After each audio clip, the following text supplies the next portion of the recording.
Berdasarkan pantauan PAL TV pada Minggu 5 April 2024, warga Jalan Pangeran Ratu, Kelurahan 8 Ulu, Kecamatan Seberang Ulu 1, merasa resah dengan adanya tumpukan sampah di bahu jalan tersebut.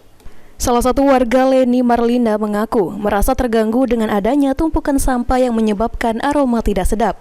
Asal tumpukan sampah ini bukan dari warga sekitar, melainkan dari warga lain yang sengaja membuang sampah di Jalan Pangeran Ratu.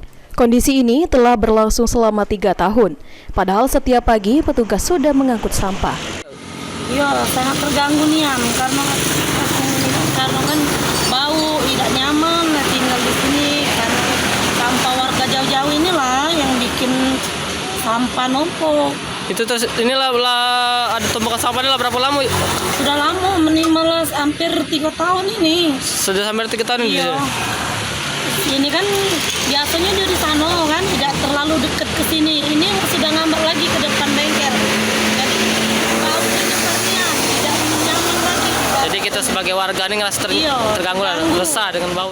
Senada, warga lainnya, Holland, mengaku risih dengan tumpukan sampah yang menimbulkan aroma tidak sedap.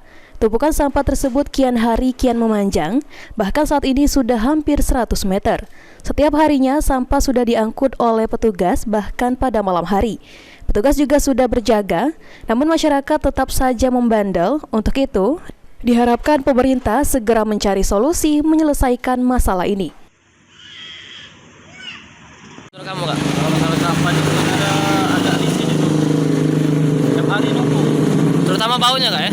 Baunya sudah tumpuan ini makin lama makin ngepet terus. Semakin panjang, Kak, ya? Iya banyak, sudah sampai 100 meter lebih panjang.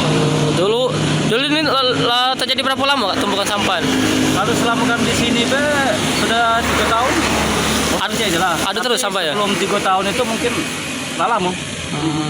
Terus juga ada Kak untuk tugas kebersihan yang ngangkut ya? Kalau tugas pembersihan tiap hari itu diangkut. Tapi dijaga masih cek. Ilham Wahyudi, PAL TV.